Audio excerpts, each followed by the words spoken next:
Bueno, el día de hoy vamos a ver apendicitis conformado por el equipo A, por Francisco Santiago y su servidor. Siguiente, por favor. Bueno, esto es lo que vamos a ver en toda esta presentación: la definición, clasificación, epidemiología, factores de riesgo, la etiología, la fisiopatología, manifestaciones clínicas, diagnóstico diferencial, tratamiento y complicaciones. Siguiente, por favor. Bueno, vamos a empezar primero con la definición y según la guía de práctica clínica nos va a definir la apendicitis aguda como la inflamación del apéndice secal o vermiforme que va a iniciar con una obstrucción de la luz apendicular. Eso va a traer consecuencia como un incremento de la presión intraluminar por un acúmulo de moco asociado con poca elasticidad de la serosa. Esto va a ser una causa muy común de abdomen agudo e indicación quirúrgica de urgencia en todo el mundo. Entonces va a ser muy frecuente que vean esta patología. Siguiente, por favor. Bueno, ahora vamos a empezar con la clasificación. Este, Si bien como tal no hay una clasificación oficial para apendicitis, la clasificación anatomopatológica es la más utilizada de manera tradicional por los cirujanos, y esta clasificación va a comprender 4 fases, las cuales pues, van a estar dadas de acuerdo a los hallazgos transoperatorios, anatomopatológicos y macroscópicos que se encuentran a la hora del procedimiento. Estas 4 fases se dividen en fase 1 como una apendicitis congestiva, en la cual pues, podemos encontrar úlceras mucosas y edema, así como también, si lo podemos observar en la imagen inferior izquierda, esta fase también es conocida como catarral, y donde podemos encontrar hiperemia de la pared, congestión vascular de predominio venoso, así como disminución en el flujo linfático y venoso, y esta se va a establecer entre las primeras 4 y 6 horas.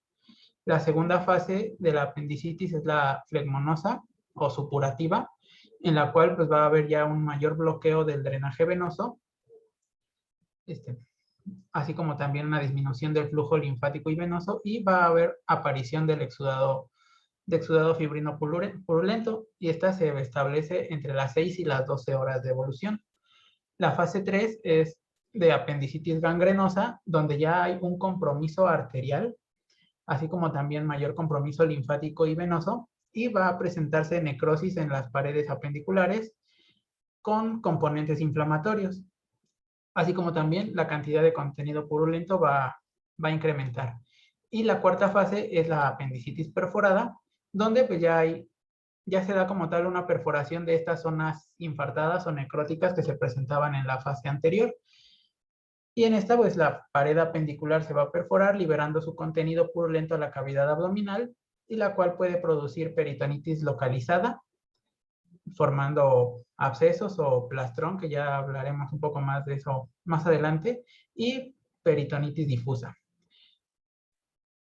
También, bueno, esta clasificación como tal no define claramente la gravedad ni la repercusión que pueda tener en la cavidad peritoneal. Y bueno, también se han instaurado otras clasificaciones como la clínico-etiológica, la cual la va a dividir en aguda no obstructiva, con y sin perforación, aguda obstructiva, con y sin perforación, y apendicitis aguda por obstrucción vascular, esta principalmente como gangrena apendicular. La siguiente, por favor.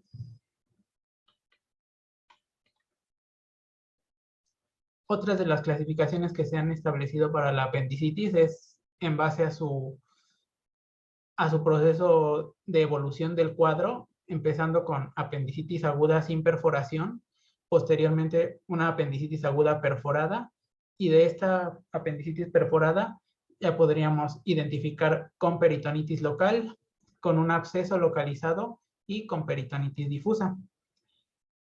Así como también tenemos una clasificación de acuerdo a la topografía en la que vamos a encontrar al apéndice. Y esta clasificación topográfica la podemos encontrar como mesoceliaca, ilíaca, pelviana, retrocecal, subhepática o de apéndice izquierda en caso de situs inversus. Siguiente, por favor. Hay otras propuestas de clasificaciones que se apegan o que tratan de pues, apegarse más a los hallazgos y a las necesidades médicas en cuanto a criterios quirúrgicos. Y bueno, tenemos la clasificación que propone Mingot en el 2008, que la divide en apendicitis aguda no perforada y apendicitis aguda perforada. Esta con absceso local o con peritonitis generalizada. Posteriormente, en el 2013, Gilberto Guzmán, basándose en la clasificación de Mingot, la modifica y propone otra clasificación ya basada en grados, en donde él establece un grado 0 sin apendicitis, grado 1A con apéndice edematoso e ingurgitado, un grado 1B con apéndice absecado o flegmonoso, 1C con apéndice necrosado sin perforación, un grado 2, apéndice perforado con absceso localizado, y un grado 3 con apendicitis complicada con peritonitis generalizada. También, ya hablando de México, la Asociación Mexicana de Cirugía General en el 2017 proponen otra clasificación en donde la dividen en apendicitis aguda y apendicitis crónica. La apendicitis aguda la manejan como no perforada y perforada. Y entre la no perforada encontramos edematosa e hiperémica, absecada flegmonosa y necrótica. Y la perforada en absecada con peritonitis localizada y con peritonitis generalizada. Siguiente, por favor.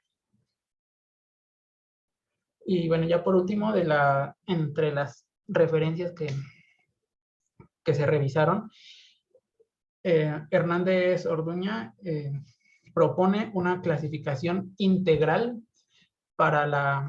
donde se habla de la gravedad, así como de un manejo sugerido de apendicitis aguda. Esta pues, la va a dividir en 5 estadios, donde el estadio 1 es apendicitis aguda sin perforación. Tenemos 3 subestadios, que es eritematosa, edematosa, absecada y necrosada, y sugiere que como manejo sea la apendicectomía y el secado. En el estadio 2, como apendicitis aguda perforada con absceso localizado, igual un manejo de apendicectomía, secado, más drenaje del absceso. En estadio 3, una apendicitis aguda perforada con peritonitis generalizada purulenta. Y aquí el manejo es la apendicectomía más el lavado de cavidad. El estadio 4, con apendicitis perforada con peritonitis generalizada purulenta más fecalitos libres, donde el manejo es igual a apendicectomía, lavado exhaustivo y nuevamente la parotomía para ver los criterios de intervención. Y ya por último el estadio 5, apendicitis aguda perforada con peritonitis generalizada y necrosis ilealocecal. Y esta igual su manejo por apendicectomía más hemicolectomía derecha con desfuncionalización ileal más lavado exhaustivo y nuevamente la laparotomía exploratoria. Estas clasificaciones se proponen porque una clasificación ideal pues debe de estar diseñada para cumplir con las condiciones de que proporcione la descripción exacta del estado de la lesión del apéndice, así como de los tejidos adyacentes o el grado de contaminación de la cavidad peritoneal, así como también guiar hacia un tratamiento quirúrgico más adecuado de acuerdo al grado en el que esté la lesión. Siguiente, por favor. Pasando a la epidemiología, la apendicitis se va a presentar con mayor frecuencia entre la segunda y tercera década de la vida y va a ser rara en aquellos pacientes menores a 5 años y mayores a 50 años. Esto de raro, más adelante vamos a ver que va a tener repercusiones más que nada en el diagnóstico, porque el diagnóstico va a ser tardío en ambos tipos de pacientes, como menores como adultos mayores. Siguiente. Otra cosa es que va a haber más o menos una frecuencia muy similar, casi no va a ser muy significativa Entre hombres y mujeres, pues aquí en los hombres se va a presentar uno de cada 35 casos y en las mujeres uno de cada 50 casos. Y asimismo, en algunos estudios se ha encontrado que aquellos países donde consumen poca fibra es donde mayor presencia de apendicitis hay. ¿Alguien iba a hablar? No, amigo, creo que a alguien se le prendió el micro. Ah, no, es la doctora. Ah, bueno, sigamos. Siguiente, por favor. Ya nada más era para decirles que ya pude, ya les estoy escuchando. Entonces, síganle, yo te hago mis comentarios al final. Sí, doctora. Bueno, como factores de riesgo, ahorita, bueno, ya mencionamos un poquito sobre la edad, donde pues podemos observar que aquellos pacientes menores de 3 años va a corresponder a menos del 1% de los casos, en menores de 5 años, menos de 5% de los casos, en mayores de 10 años, va a ser mucho más común, pues este ya se va a acercar más al rango de incidencia donde se presenta más la apendicitis, y en aquellos pacientes mayores de 45 va a corresponder alrededor de menos del 25% de los casos. Y asimismo con el sexo, donde no va a haber mucha la diferencia como tal. Pero bueno, ahí tenemos otros datos que nos manejan de 1.4 a 1 en pacientes de 30 años y en aquellos pacientes que sean mayores de 30 años van a tener más o menos la misma prevalencia. Entonces vamos a ver qué es lo mismo, ¿no? Entre relación hombre-mujer, pero el punto de mayor incidencia es en la adolescencia o adultos jóvenes. De los 15 a los 20, 25 años es la mayor incidencia de apendicitis. A cualquier edad da, pero esa es la que más les va a dar. Entonces yo, como les digo a sus compañeros, ustedes están en la edad de riesgo de tener apendicitis. Así es. Siguiente, por favor. Bueno, en cuanto a la genética, lo que nos va a interesar es que si hay antecedentes familiares que han salido positivos en esta enfermedad, por lo que esto va a aumentar 3 veces el riesgo de desarrollar la apendicitis. Y otras que, bueno, son otras y un poquito, no sé si sean verdad o no, doctora, pero de acuerdo a lo que encontré, la apendicitis en general va a ser más común en los meses de verano y la apendicitis perforada va a ocurrir con mayor frecuencia en otoño e invierno. No, no tiene nada que ver. No. Da lo mismo en invierno que en primavera, ¿no? No tiene relación ahí. Sí, Vale. eso sí, no. Sí. Siguiente, por favor. Bueno, y ahora vamos a pasar a lo que es etiología y fisiopatología. Entonces vamos empezando con la etiología. Se dice que esto va a ser dado por una obstrucción apendicular y de estas hay diferentes causas. Se discute que entre la más frecuente puede ser la hiperplasia linfoidea y el fecalito, pero estas van a tener dos picos. La hiperplasia linfoidea va a ser más frecuente en lo que son niños y bueno, esta está asociada principalmente a lo que son virus, más que nada enterovirus, incluso mononucleosis o sarampión se ha asociado. Y también se ha visto esta relación en niños, por lo que hemos visto en clases pasadas, de lo que es la curva de Scammon, que vemos que el tejido linfoide tiene un pico de crecimiento en esta edad. Entonces, esta es la primera causa en niños. Otra de las causas más frecuentes es el fecalito, que esta se dice que es un 30% de los casos, que es una acumulación de heces y superposición de sales de calcio también, que pues va a ocasionar la obstrucción, ¿no? Del flujo del apéndice. Bueno, también tenemos entre otras causas la neoplasia y el tumor más frecuente va a ser el tumor carcinoide del apéndice, que se va a encontrar con un pico en mujeres de 38 a 49 años y bueno, se habla que es del 45 al 85% de todas las neoplasias de apéndice.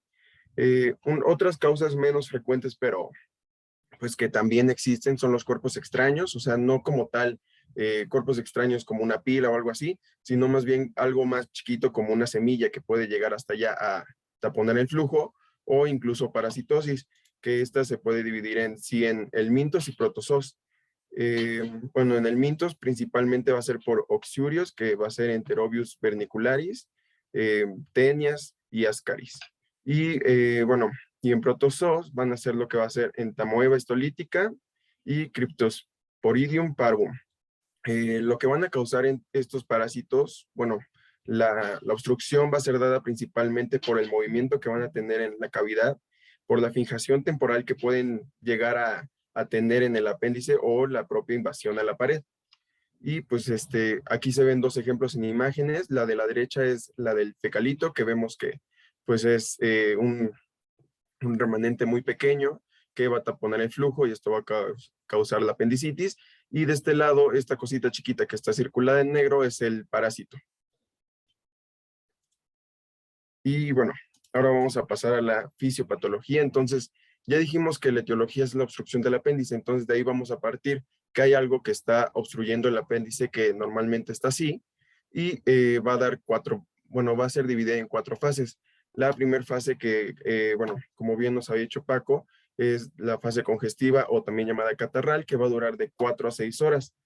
Entonces, lo que se ve aquí es que esta obstrucción, bueno, para saber esto, antes tenemos que ir a anatomía un poquito de apéndice, que va en sus 4 capas histológicas, en la mucosa, es donde nos vamos a concentrar, que recordemos que tiene células calicinares y también, bueno, el tejido linfoide, que es relacionado más que nada con la etiología pasada, la hiperplasia linfoidea, pero las células calicinares, pues lo que van a hacer es producción de moco. Entonces, vamos a decir que hay una obstrucción del flujo del apéndice, pero el apéndice sigue produciendo moco. Entonces va a aumentar la presión intraluminal de este mismo y por lo tanto va a haber una disminución del flujo. Primero va a ser de los vasos linfáticos y después vamos a ir a los venosos y a los arteriales. Pero ahorita vamos iniciando con los linfáticos y un poquito del venoso. Entonces va a haber una disminución del flujo de estos y esto va a causar que empiece a edematizarse, como se ve en el número 1.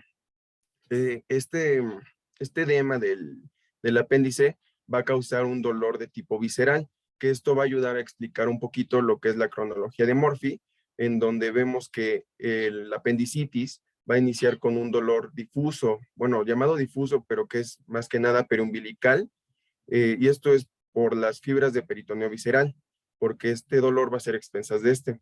Y también va a causar lo que es la náusea y el vómito. Y durante esta etapa podemos encontrar también el apéndice edematoso e hiperémico.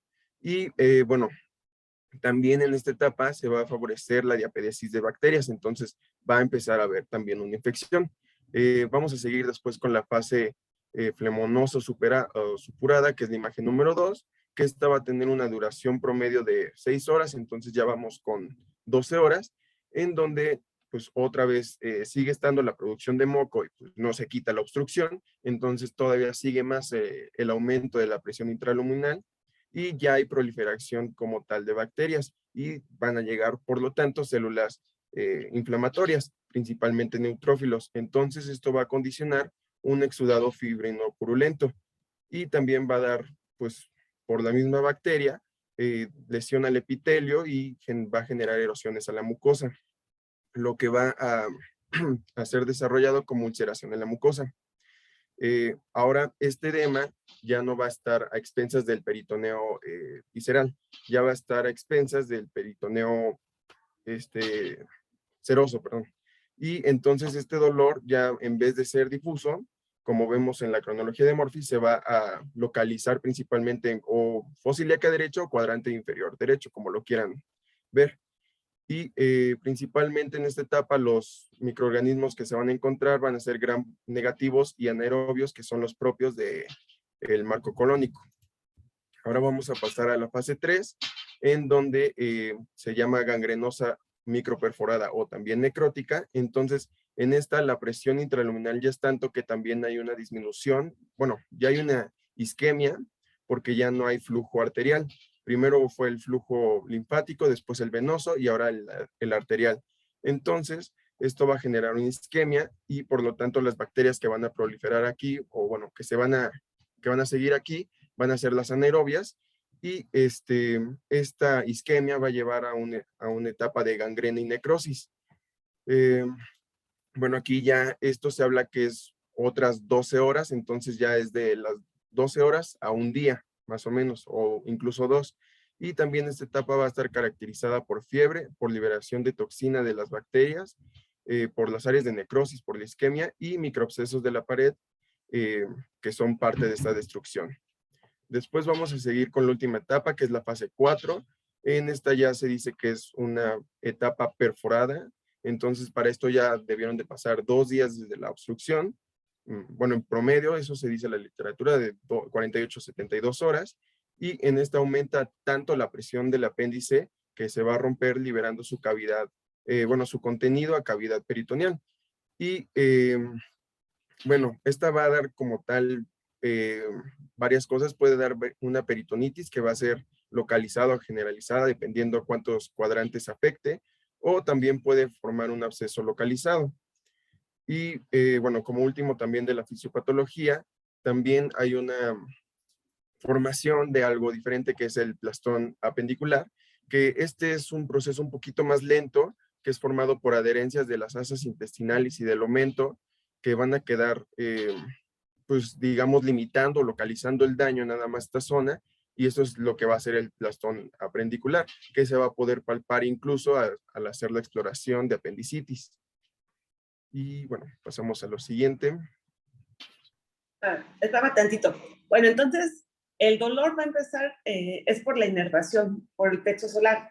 Está en T10, T11, entonces en ese dermatoma. Es la que inerva el apéndice. Entonces, cuando el apéndice se empieza a inflamar, por eso da el dolor alrededor de la cicatriz umbilical y posteriormente migra hacia fusa ilíaca derecha.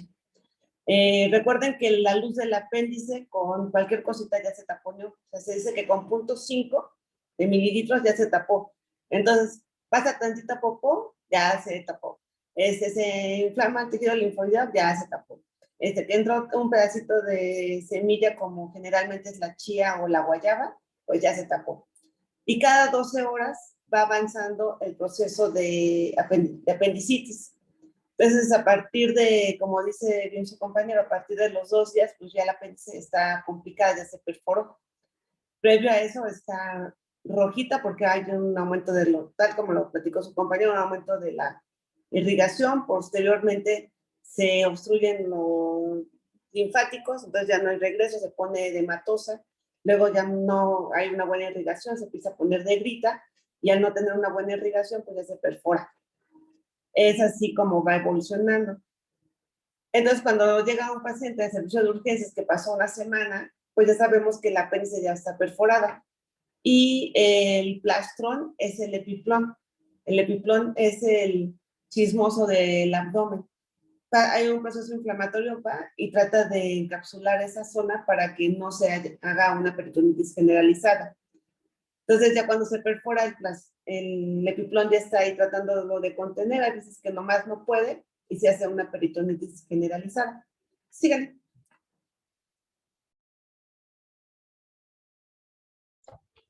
Bueno, ahora vamos a continuar con las manifestaciones clínicas, como ya lo mencionaron mi compañero. La principal característica, una de las principales características va a ser el dolor abdominal, principalmente, ya como lo acaba de mencionar la doctora, pues en zona de epigastrio o supraumbilical, y posteriormente, conforme va aumentando el grado de inflamación del apéndice, pues ya el dolor puede migrar hacia fosa ilíaca derecha. Este dolor es de comienzo gradual, principalmente ubicado en zona periumbilical y epigastrio, y posteriormente en el 50% de los pacientes se menciona que va a migrar hacia fosa ilíaca derecha. El dolor abdominal se va a presentar con una frecuencia entre el 96 y el 99% de los pacientes. Posteriormente, la instauración de náuseas y vómito. El vómito, si se llega a presentar, va a ser de características gástricas. La frecuencia de que aparezcan náuseas y vómito va a ser entre 62 y 90% para las náuseas y entre 32 y 75% para el vómito. Y la fiebre, que esa se va a instaurar hasta 6 horas después del cuadro clínico inicial de dolor, náuseas y vómito, y esta fiebre generalmente no va a sobrepasar los 38 y 38.5 grados centígrados, y se va a encontrar con una frecuencia de 67 a 69%. Estas tres manifestaciones se van a considerar como la tríada de Murphy. Esta pues fue descrita por John Benjamin Murphy, un cirujano en jefe del Hospital Mercy, en donde, bueno, se estimaba que más del 50% de los pacientes con apendicitis aguda diagnosticadas cumplían con esta secuencia. Primero la instauración del dolor, posteriormente la aparición de náuseas y vómito y fiebre. Se mencionaba que si en esta patología el orden cambiaba o primero aparecían náuseas y vómitos precedentes al dolor, pues que posiblemente no se tratara de apendicitis. Actualmente esta secuencia aún se mantiene como valor diagnóstico, pero bueno, ya se plantea que se presenta en menos del 50% de los casos. La siguiente, por favor. Ahora, acompañada de esta triada, se van a presentar otras manifestaciones como anorexia, malestar general, diarrea o estreñimiento, disuria y poliaquiuria. En caso del dolor localizado es de incremento rápido y va a migrar antes de las 24 horas hacia el cuadrante inferior. Y bueno, ¿qué más? No. Y, bueno, se menciona en la guía de práctica clínica que la anorexia, casos de estreñimiento y diarrea van a estar presentes también y principalmente en casos de apendicitis si hablamos de adultos mayores. Siguiente, por favor. Ahora. También tiene que ver mucho la posición donde se encuentra el apéndice. O sea, ya sabemos, toda la apéndice está en el ciego, pero la punta, ¿hacia dónde va dirigida? Si está dirigida hacia retrocecal, pues bueno, es el cuadro típico. Si va a estar dada más hacia la parte pélvica, pues va a dar más dolor en hipogastrio. En sí, el librito tal es como se lo explicó su compañero: dolor periumbilical que va a fosiliaca derecha, acompañada de náusea y vómito, anorexia y fiebre. En poquísimas ocasiones va a tener diarrea. También pocas veces va a tener fiebre más de 39. Entonces, tal así como dice el librito, es como lo dijo su compañero. Pero recuerden que la apendicitis es la gran simuladora, que puede simularse con otras cosas y ser apendicitis o tener un diagnóstico diferencial. Sí. Sí, doctora, sí, es cierto. Perdón, se me olvidó mencionar eso, que las variaciones en los síntomas que son causadas por la localización. Se menciona que la localización anterior va a producir un dolor marcado en el cuadrante inferior derecho. Uno retrocecal puede ocasionar un dolor abdominal sordo en la región lumbar baja. Y si la punta inflamada va a descansar contra el uréter, el dolor puede ser referido en la región inguinal o al testículo en caso de hombres y puede causar síntomas urinarios, así como también una apendicitis pélvica con la punta hacia la vejiga puede desarrollar disuria o poliaquiuria. Y si se desarrolla un absceso pélvico, los síntomas urinarios pueden ser graves y también pueden estar acompañados de diarrea. La siguiente, ahora sí, ya ahora empezando con el diagnóstico, pues principalmente pues la anamnesis, el paciente pues va a referir un dolor de tipo cólico de un comienzo gradual, en estos casos que inicia en la región periumbilical y epigástrica, que puede migrar hacia fosiliaca o bueno, ya vimos dependiendo de la ubicación del apéndice, pues puede migrar hacia otras zonas y este dolor se va a incrementar al caminar o toser. También interrogar sobre la presencia de náuseas, vómitos, así como de fiebre. En los pacientes con apendicitis es un enfermo agudo y durante la inspección se puede observar desde el momento que entra el paciente cómo una marcha lenta, un caminar lento, que muchas veces va a estar inclinado el paciente hacia adelante y hacia el costado derecho, protegiendo ese costado, una posición para ellos antiálgica. Va a presentar facies dolorosas, tiende a retroceder o a apartar la mano cuando va a ser tocado.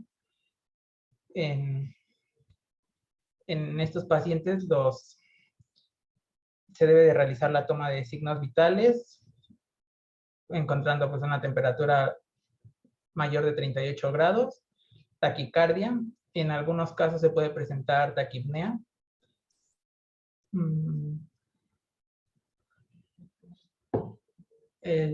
Pues igual, en el dolor que se exacerba con los movimientos o con la tos. La siguiente, por favor.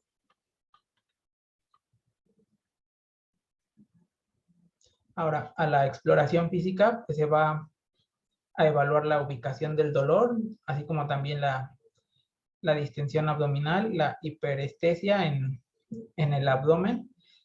Y aquí, bueno, hay muchos signos o muchos puntos que nosotros vamos a buscar pues, para facilitarnos el diagnóstico. Por ejemplo, el signo de McBurney positivo es punto doloroso a la palpación. El punto de McBurney pues va a corresponder al segundo tercio de una línea imaginaria que va desde la cicatriz umbilical hacia la espina ilíaca. En la mayoría de los pacientes, el punto de McBurney es el punto de máximo dolor en el abdomen. El punto de McBurney es la línea imaginaria de la cicatriz umbilical a la espina ilíaca anterosuperior. Dividen en 3. Entonces, entre la unión, es ahí donde está el rojo, entre la unión entre el tercio medio con el tercio externo, ese es el punto de McBurney, ahí. Entonces, entre que unes el tercio medio con el tercio externo, ese es el punto de McBurney. Sí. Sí, doctora. Gracias. Bueno, así como también pues encontramos otros datos de irritación peritoneal, como la hipersensibilidad en el cuadrante inferior derecho, la defensa y rigidez muscular involuntaria, el signo de rebote, Blomberg positivo, signo de Robson, que es palpación en fosa ilíaca izquierda con dolor referido hacia la fosa contralateral, el signo de psoas, que va a ser un dolor en fosa ilíaca derecha por la extensión de la cadera, signo del obturador, que se caracteriza por dolor en fosa ilíaca derecha tras flexión y rotación interna de la cadera. Y bueno, estos son los principales, el signo de Dunphy, que es un aumento de dolor en fosa ilíaca derecha con la tos. También podemos encontrar el signo de Sommer, que es defensa involuntaria de los músculos de la pared abdominal sobre pues, la zona de inflamación intraperitoneal. Otro signo que se puede encontrar es el signo de talopercusión, que va a ser la presencia de dolor al golpear el talón, y este pues, va a ser causado por el movimiento del peritoneo inflamado. El siguiente, por favor.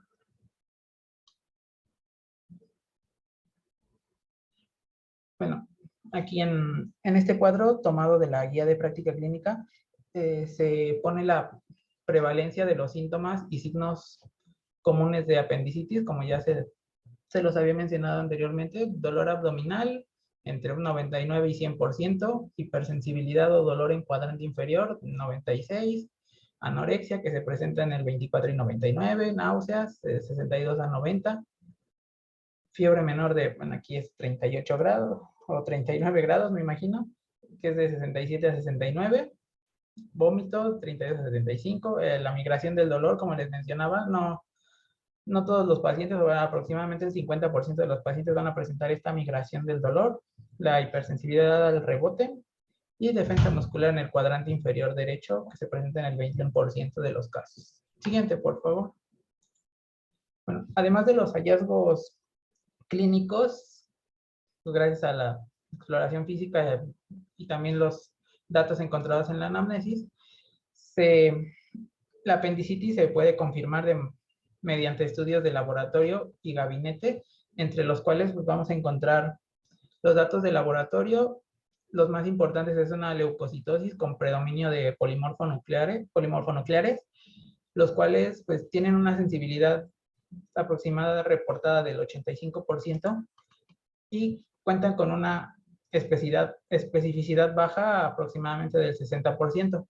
Estos son útiles para apoyar el diagnóstico y establecer un diagnóstico diferencial, y se menciona en la literatura que valores entre 10 y 18,000 por mililitro es un caso de apendicitis, y si se presentan valores por arriba de los 18,000, ya es sugerente de complicación.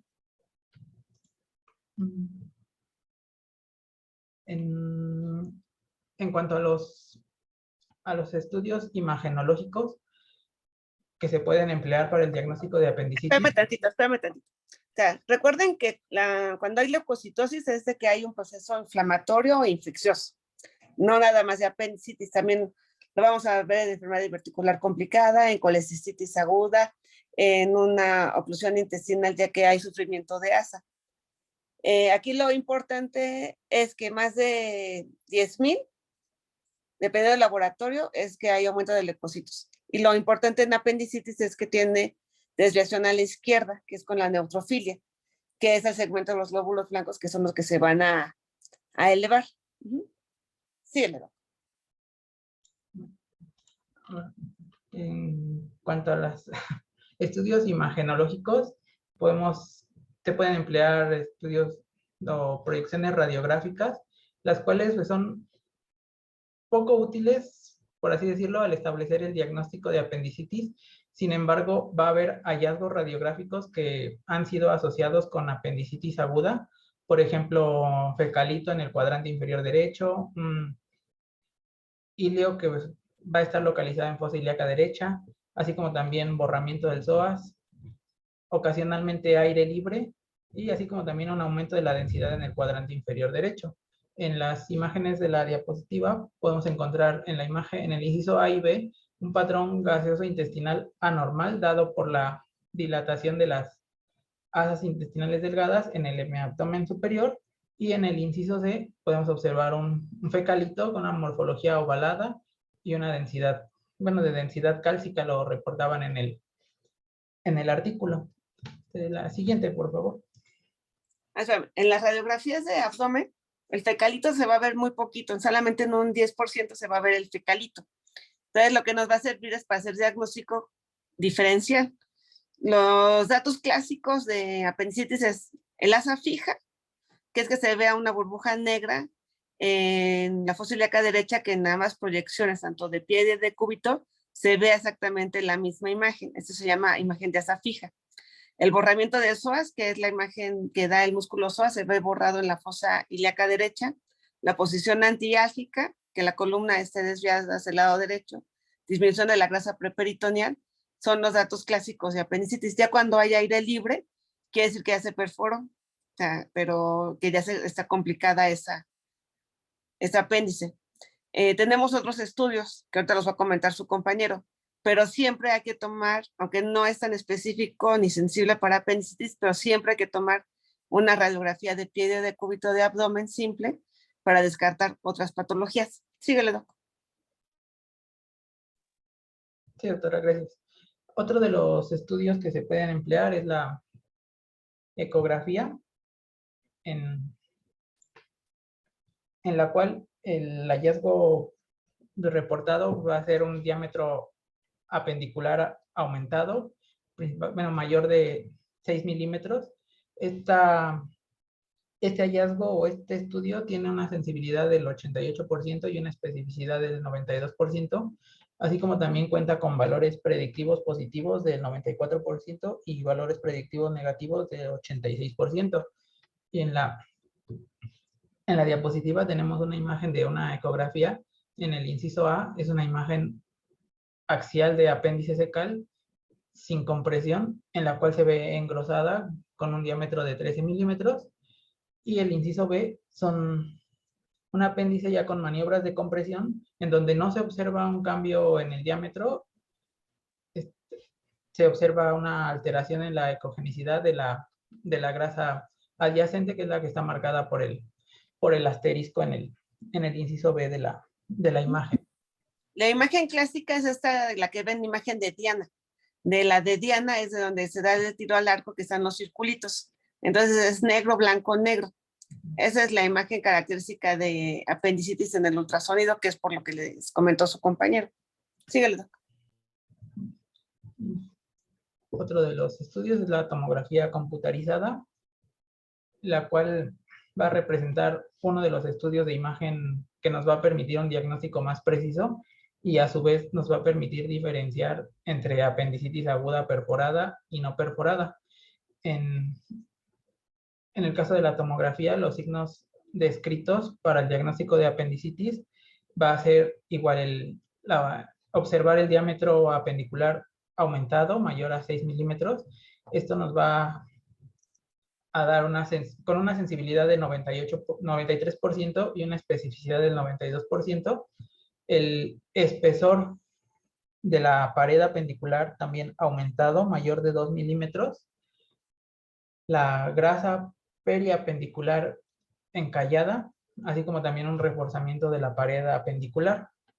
En las imágenes de la derecha podemos observar, igual en el inciso A, un corte axial de apéndice secal engrosado con un diámetro de 12 milímetros, donde podemos ver las flechas encontradas. Y no se observan cambios inflamatorios significativos en la grasa periapendicular. En la imagen B ya es una imagen coronal, donde se observa un apéndice engrosado con un diámetro de 14 milímetros, que está señalado con la flecha, y un realce de las paredes. También se observa con cambios inflamatorios de la grasa periapendicular. Entonces, la tomografía es uno de los estudios pues, que nos van a dar un diagnóstico más certero en cuestión de apendicitis, de acuerdo a lo reportado en la literatura. La siguiente, por favor. Bueno, ahí me equivoqué, no le cambié ecografía. Esta es la resonancia magnética. Este también es considerado como el estudio imagenológico de elección, principalmente empleado para mujeres embarazadas con una sospecha clínica de apendicitis aguda. Y en el parámetro que va a ser utilizado para el diagnóstico es igual un diámetro apendicular aumentado. Y bueno, se va a poder observar si está lleno de líquido para tener un diagnóstico de apendicitis aguda. Y se menciona que en aquellos que miden entre 6 y 7 milímetros se puede identificar como un hallazgo inconcluso. Y bueno, en la El imagen... estudio que tiene más especificidad y sensibilidad es la tomografía. Es muy raro que nos vayamos a ir a una resonancia por un problema de apendicitis. Generalmente el camino es radiografía. Si se cree que puede tener un problema ginecológico, se va al ultrasonido. Si no, se va directo a la tomografía. Ese es el caminito. Pero realmente con la clínica les va a dar el 80% del diagnóstico y la radiografía pues sí da bastantes datos. Ya de plano, si el paciente tiene mucha cirugía abdominal o no coopera bien con el interrogatorio y la exploración, pues son los casos que le pide uno la tomografía, pero no es tan necesario hacerlo. Irse directo a la tomografía, directo a la radiografía, una buena anamnesis. Si hay duda, pues entonces ya se va a hacer la tomografía. Síguele, doc. Bueno, y ya por último también mencionaban que como posible técnica diagnóstica, a su vez terapéutica, la laparoscopía, una laparoscopía exploratoria, en caso de encontrar datos de apendicitis, pues de una vez se hace el tratamiento, que sería la apendicectomía. Siguiente, por favor. Y bueno, esta tablita se las puse aquí en la presentación para que ustedes la la chequen con más detalle. Es un resumen de todas los hallazgos o las características que podemos encontrar nosotros en cada una de las diferentes técnicas imagenológicas.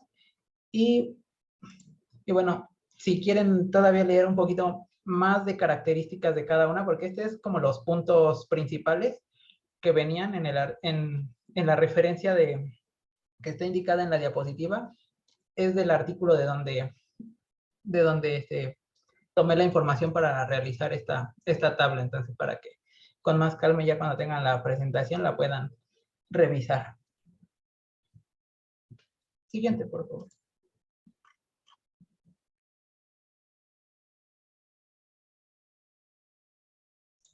Bueno, y igual ya por último, para una de las herramientas que también se utilizan para el diagnóstico es el uso de las escalas diagnósticas. La más utilizada es la escala de Alvarado, la cual nos ayuda a calcular la probabilidad clínica de presentar apendicitis aguda.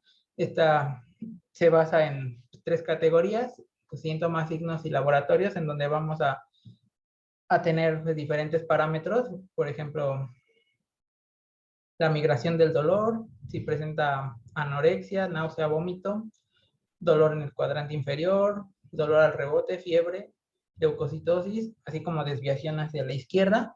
Y bueno, cada criterio pues, nos va a dar un puntaje, y la suma de ese puntaje pues ya nos va a dar la probabilidad de que presente el paciente apendicitis aguda. Se menciona que en esta escala tiene una sensibilidad aproximada del 68% y una especificidad de 87.9%, y se menciona en la literatura que un puntaje de 7 o más ya debe ser sometido a apendicectomía.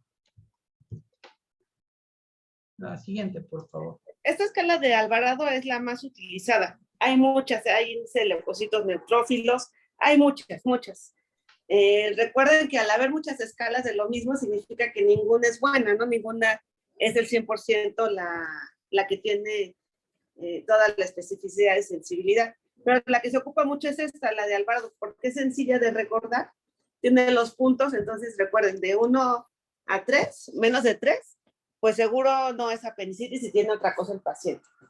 De 4 a 7 es sospecha, entonces se le hacen más estudios de extensión y interconsulta el servicio de cirugía. Y se tiene que quedar hospitalizado el paciente para mantenerlo en observación. Y más de 8, pues ya le dicen al paciente, seguro es apendicitis, hay que lo vea el cirujano, pues ya para hacer la programación de una cirugía. Entonces, para eso sirve. Es la más utilizada, esa sí hay que aprendérsela de memoria. Sí. Sí, doctora. Bueno, la siguiente, ya por último, estos algoritmos son los que están en la guía de práctica clínica, para que ahorita en la diapositiva pues creo que se ven un poco borrosos, entonces ya cuando tengan la presentación ustedes los pueden checar con más calma, pero pues aquí empezamos con el paciente que presenta dolor abdominal agudo, que va a acudir a la unidad médica, ya sea que sea enviado de su unidad médica familiar a urgencias o que acuda directamente. Entonces, pues aquí se va a observar si es un cuadro clínico clásico, pues se va a llevar a cabo una valoración por el servicio de cirugía. O también, bueno, si presenta las manifestaciones cardinales como dolor característico, datos de irritación peritoneal. Si presenta las dos, se va a valoración quirúrgica. Si no presenta las dos manifestaciones cardinales, se realizan estudios de laboratorio, biometría hemática, fórmula blanca, un examen general de orina, una prueba de embarazo, y en adultos mayores, radiografía de tórax y abdomen. Se realiza una revaloración clínica y, bueno, posteriormente, pues los diferentes diagnósticos, probable infección de vías urinarias, pues se inicia tratamiento y se envía a medicina familiar.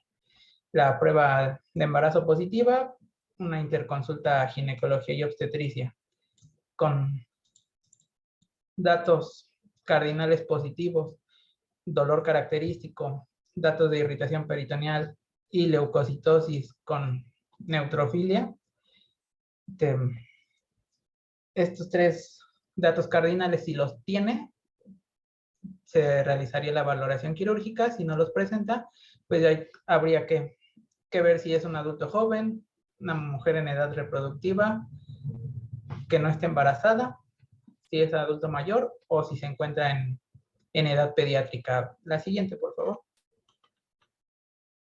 Ahí, esta es la segunda parte del algoritmo, en donde ya vemos del lado izquierdo, si se trata de un adulto joven, si tiene por lo menos 2 de los 3 grupos, de los 3 datos cardinales, si sí los presentan, tratamiento apendicectomía. Si no, se realiza el diagnóstico diferencial, se envía a la unidad de medicina familiar y se inicia tratamiento. En caso de que sea una mujer en edad reproductiva no embarazada, si presenta un bajo riesgo de apendicitis, se realiza pues, estudios para ver otro tipo de enfermedad inflamatoria pélvica, cervicovaginitis, se realiza el diagnóstico diferencial. Si no tiene un bajo riesgo de apendicitis, si su riesgo es alto, pues igual se realiza tomografía, si se confirma apendicitis, se realiza la apendicectomía. Si presenta un apéndice no visible, el resultado es indeterminado, se continúa con observación clínica y se podría realizar una valoración laparoscópica. Si presenta un apéndice normal, se identifica con otro padecimiento.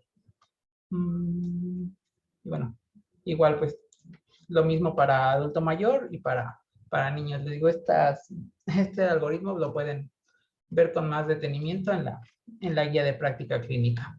La siguiente, por favor.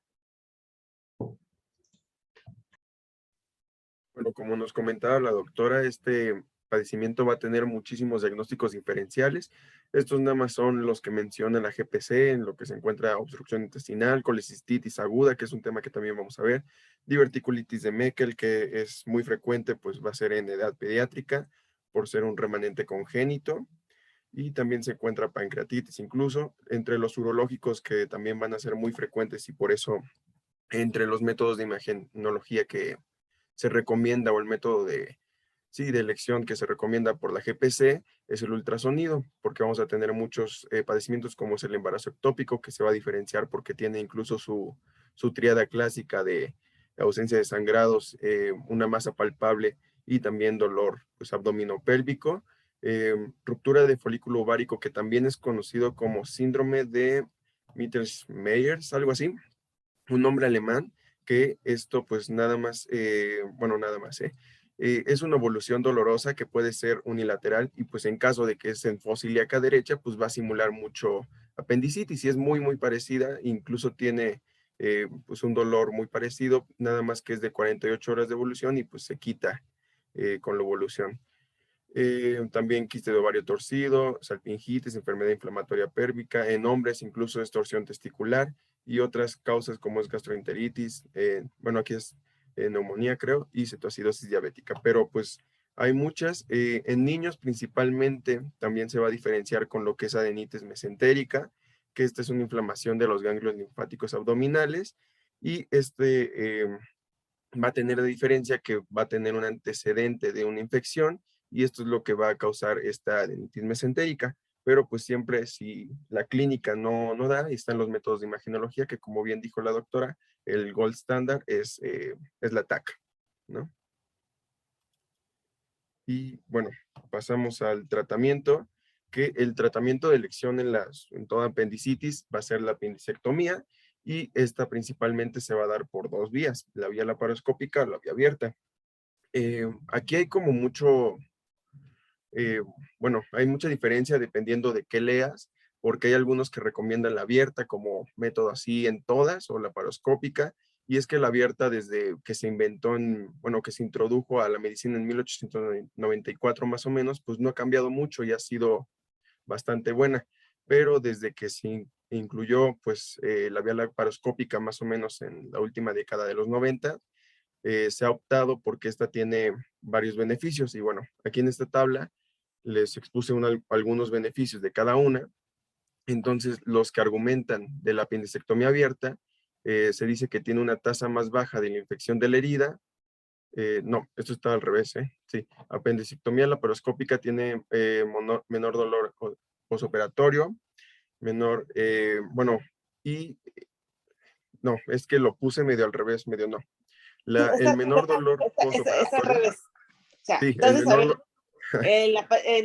en abordaje laparoscópico, el paciente tiene menos dolor. menos dolor y un, Estéticamente, ah, estéticamente está, pues nada más son 3 hoyitos. El tiempo quirúrgico es un poquito más largo, es más caro porque hay que rentar el equipo de laparoscopía.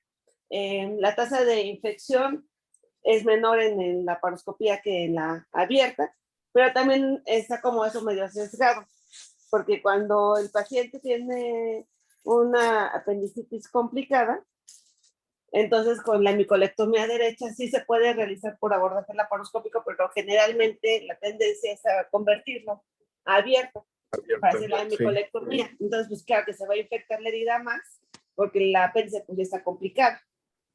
Pero en sí, fase 1, fase 2, hasta fase 3, lo ideal es hacerla laparoscópica. Laparoscópica. Ujú. Si existe alguna contraindicación de abordaje laparoscópico, que son las siguientes: que el paciente tenga una cardiopatía inestable, que apenas se acabara de infartar hace 1 mes o 2 meses y está inestable el paciente, está contraindicado. Que tenga enfermedad pulmonar obstructiva descontrolada, también está contraindicado. Que tenga múltiples cirugías en abdomen inferior, es una contraindicación relativa. Que tenga esté en el tercer trimestre del embarazo, también está contraindicado el abordaje laparoscópico. De ahí en fuera, todo puede hacerse laparoscópico. Síguelo. Bueno, y sí, justo con lo que comentaba ahorita, la GPC recomienda esto a embarazadas, ahorita justamente lo que comentó, menos de 28 semanas de gestación, se recomienda que la vía sea laparoscópica y mayor de estas abierta. En los adultos se recomienda que en todos que se pueda sea vía laparoscópica, y en pediatría, en los menores de 5 años, se recomienda abierta y mayores de 5 de vía laparoscópica. Y bueno, en estos procedimientos en ambos, en la laparoscópica abierta va a haber una profilaxis antibiótica, que también es muy importante, que la administración va a poder ser preoperatoria, transoperatoria y o posoperatoria. Lo que se va a recomendar va a ser cefoxitina intravenosa o cefazolina con metronidazol y amicacina, esto principalmente por los patógenos que se van a encontrar, que mencionamos hace rato, que eran gram negativos y anaerobios. Entonces, si es un apéndice grado 1, grado 2, con un solo antibiótico. Si ustedes piensan que es un grado 3 o grado 4, entonces así, póngale el metronidazol, o ya si de plano está con una septicemia el paciente, pues ya le pueden dar hasta triple esquema, que es agregándole la amicacina. Pero lo de un inicio es la cefoxicina o la cefalocina, ciprofloxacina, son las ceftazidima, son las que iniciamos. Se ponen antes de operarlo. Si la cirugía dura más de 2 horas, se pone otra dosis en el transoperatorio y después se sigue con la indicación terapéutica de cada medicamento, ya sea cada 12 o cada 8 horas, dependiendo del medicamento que ustedes hayan elegido. Síguele. Y bueno, en la apendicectomía abierta hay bastantes vías de abordaje. La principal va a ser la incisión de McBurney, que es la que se encuentra aquí de verde. Bueno, también se puede usar otras como la mediana infraumbilical, unas técnicas oblicuas para rectales y transversas. Todo va a depender de pues el estado del paciente y pues pues cómo lo considera el cirujano. Y principalmente lo abierto también se recomienda por las variaciones anatómicas que tiene el apéndice, que ya habíamos comentado hace rato. Entonces, bueno, se dice que la más frecuente es la retrocecal con un 41%, y la técnica abierta puede ayudar un poquito a esto, a que se localice y se exteriorice fácilmente. Entonces, apendicitis fase 1, fase 2, pueden entrar con la incisión de McBurney, que es la verde, o la Rocky Davis, que es la azulita que está ahí. Entonces, la McBurney es igual, en la línea imaginaria del ombligo, la celíaca anterosuperior, dividen en tres, en el punto medio entre el externo e interno, hacen la incisión transversal, que es la verde. En ese mismo punto hacen una incisión oblicua, que es la azul. Son incisiones chicas, son de 4 centímetros. Y si la quieres hacer muy chiquita, hasta de 2, 3 centímetros, y por ahí puede salir el apéndice. Entonces, lo que dicen sus compañeros, hay mucha tendencia de que sea abierta, porque dicen, bueno, es una incisión chiquitita y ni si se hacen sea bonito la señora o el señor, pues ni se va a ver. La rosada, que es la paramedia, esa ya no se ocupa. Y la otra incisión es la media infraumbilical, que es donde está la cicatriz umbilical, se van para abajo.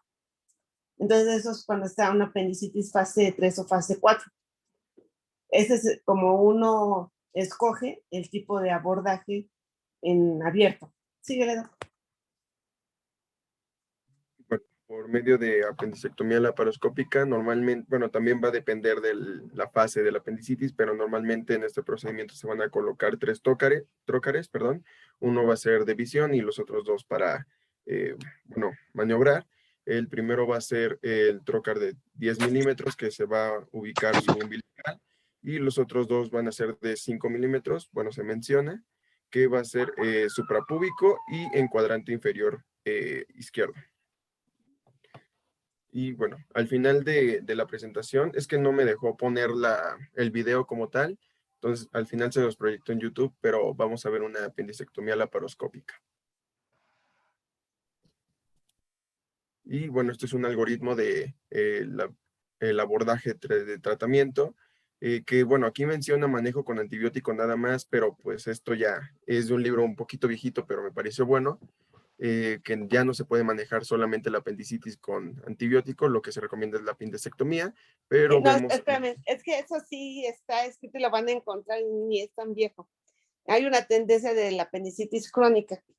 Entonces, al paciente, durante 2 semanas, le van a dar antibiótico ambulatorio y cada tercer día le van a tomar muestra de sangre y estudio de ultrasonido para ver si no se complica.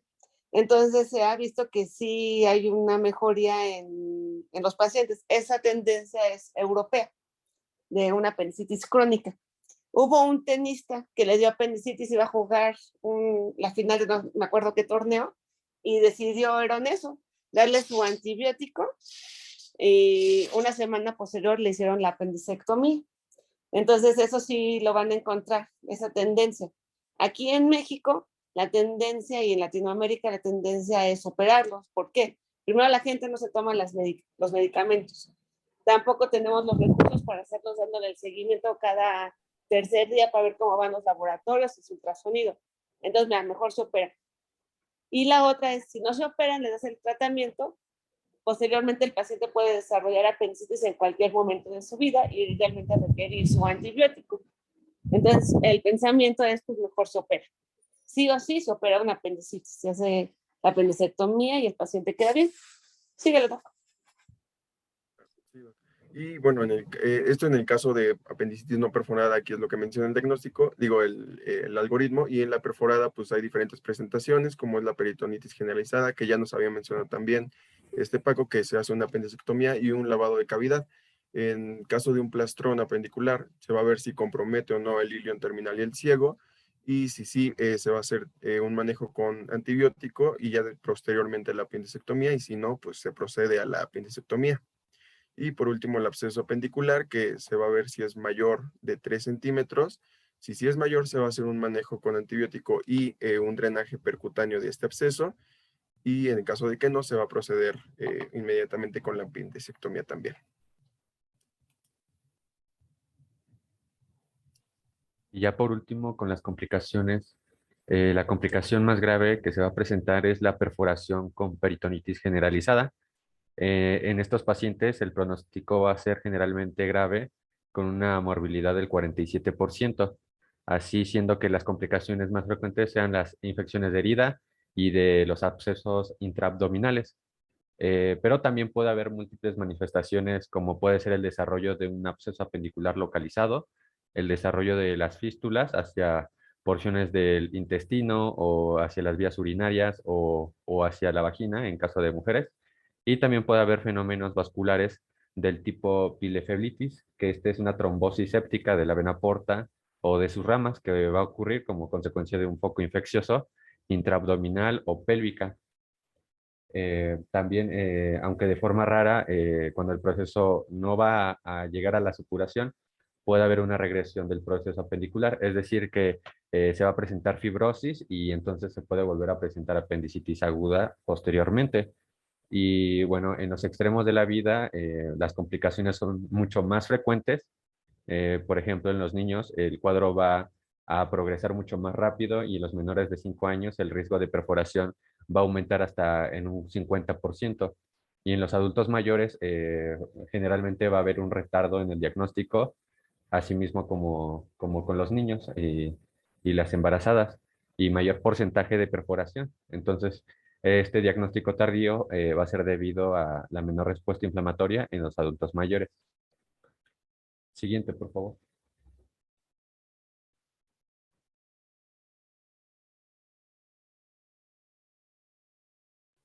Dejen quito la pantalla, pero dejé el video aquí en la En presentación. lo que vas poniendo. Ujú. Entonces, siempre en los niños y en los ancianos es difícil hacer el diagnóstico. Primero los niños ni dicen nada. Si somos chiquitos, pues nada más van a estar llorando y no podemos hacer una adecuada exploración física. Entonces se retarda. En la gente anciana ya la sensibilidad al dolor es menor, entonces ya cuando sienten el dolor es porque ya se perforó o que hace con mucha fiebre, la persona mayor ya no quiere comer y se encuentra débil y ya lo llevan al doctor y resulta pues que tiene el apéndice complicado. Dentro de las complicaciones, lo más frecuente, si quieres ver poniendo el video, lo más frecuente es la infección de la herida quirúrgica, la otra es fístula, que otra vamos a ver de dónde se engrapa o se pone una sutura en el muñón del apéndice, se abre esa sutura, sale la popó hacia el exterior, hacia la piel, si le pusieron un drenaje, y hace una fístula. Si no le dejan el drenaje, entonces va a ser un absceso residual o puede ser una peritonitis. Son las complicaciones principales. Todo paciente que se va a someter a cirugía se debe de poner su antibiótico y se debe de poner una sonda Foley. Toda cirugía que se hace en abdomen inferior es colocar la sonda Foley. Entonces aquí, como dijo su compañera, se pone un puerto de luz donde entra la cámara, es debajo de la cicatriz umbilical, y de 10 milímetros en el adulto, y 2 puertos de trabajo, uno suprapúbico y el otro en la fosa ilíaca, de 5 milímetros. Entonces se va a seguir la tenia. Ahí le ven la tenia. La tenia es lo blanco que está ahí en el ciego. Si lo puedes poner con tu cursor, a ver si se ve. No, lo blanco, la tenia blanca. No, eso blanco, esa es la tenia del colon. Entonces la que está agarrando ya con la pinza es el apéndice. Recuerden que la arteria apendicular se va a encontrar en el mesoapéndice. El mesoapéndice es eso amarillo, donde está la pinza. Ese es el mesoapéndice. Entonces, en cirugía abierta, antes de la laparoscopia, se decía que si se dejaba el muñón apendicular muy grande, se volvía a perforar, más bien se volvía a obstruir y daba apendicitis. Por eso es que un paciente que se operara le podría decir, ya, tienes otra vez apendicitis, pero es del muñón porque haya quedado muy largo. Entonces, ese muñón debe ser de medio centímetro para que no tengamos ese problema. Ahorita lo que están haciendo es con el bisturí armónico, corta y coagula ese mesoapéndice y ahí va la arteria apendicular. Entonces, ya que se libera o se corta todo ese mesoapéndice, tenemos ahí nuestra apéndice. Y le llamamos nosotros, la está pelando, le está bajando todo el amarillito para que cuando pongamos la sutura no se vaya a aflojar. Entonces, se deja medio centímetro de donde está el ciego. Entonces, el ciego, vean dónde está la tenia y vean dónde está la pinza. Esa partecita que está ahí pegada hacia el ciego, esa es la base del apéndice.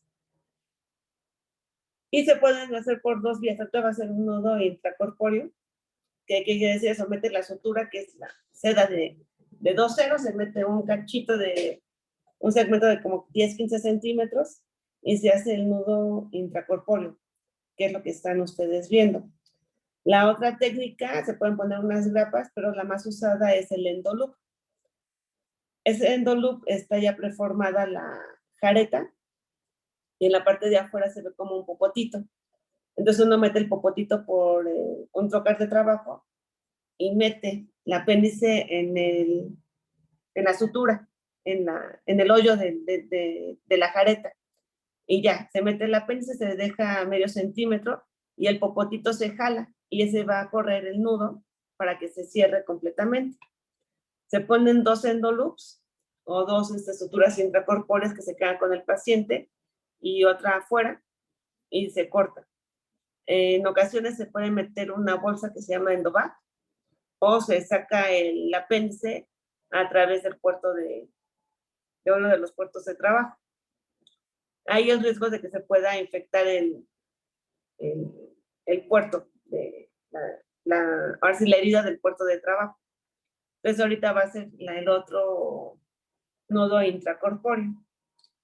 Se puede hacer un nudo intracorpóreo, que es ese, también se puede hacer un nudo extracorpóreo. O sea, desde afuera se hace el nudo y corre hasta donde nosotros queremos tenerlo. Entonces, ahí ven la base, ¿sí le ven la base? La base es lo que está abajo del nudo. Todo eso que está ahí marcándole su compañero, esa es la base del apéndice. Entonces, de ahí le van a cortar. Le va a cortar ahí el cirujano. Y entonces el riesgo es de que la parte de abajo se afloje el nudo y empieza a salir materia fecal hacia la cavidad abdominal. Puede ser una fístula fecal o una peritonitis. Ese es el riesgo. Entonces ahí, como vemos, es una fase edematosa. No está negra, que hace que esté isquémica o necrosada, ni tampoco está perforada. Entonces ya se quita se saca el apéndice, posteriormente se aspira todo el líquido de reacción peritoneal que haya quedado en el hueco pélvico y se retiran los trócares bajo visión directa para ver que no haya ningún sangrado. Y eso es el tratamiento de la apendicectomía. El paciente posteriormente se le da de comer, si es laparoscópica, a las 12 horas, se le inicia dieta líquida y ya el otro día se da la dieta blanda y ya se va a su casa. Cuando es apendicectomía abierta, hay que esperar a que tenga el paciente peristalsis, que generalmente se rompe a las 12 horas postoperatorias, e inicia la vía oral a las 24 horas y a los 2 días ya se va a su casa, siempre y cuando no esté complicado con nada. ¿Tienen alguna duda del tema? Yo sí, doctora. Bueno, en el caso de que haya vómitos, ¿son de un número exacto? Por ejemplo, que sean solo 2 vómitos o pueden ser los vómitos que sean. No, los vómitos que sean. Generalmente nada más vomitan la comida, vomitan agua, 2, 3 vómitos y ya se dejan de vomitar. Y como del dolor empiezan a tenerlo mayor, pues ya es cuando van con el doctor. Ok, doctora, muchas gracias. ¿Quién hace otra pregunta? Doctora, una pregunta. ¿Podríamos definir como tal una causa general que pudiera desencadenar la apendicitis? O sea, ve que nuestro compañero nos comentaba que podría ser dependiendo a la edad del paciente, pero ¿se podría definir alguna así general? No. O sea, la más general, lo que menciona la literatura, es el fecalito, el más frecuente, pero ya vieron que no es tan frecuente. Ya puede haber otras cosas. Pues se menciona que lo más frecuente es el fecalito. Gracias. ¿Alguna otra pregunta? Creo que no, doctora. Bueno, pues muy bien por la exposición. La exposición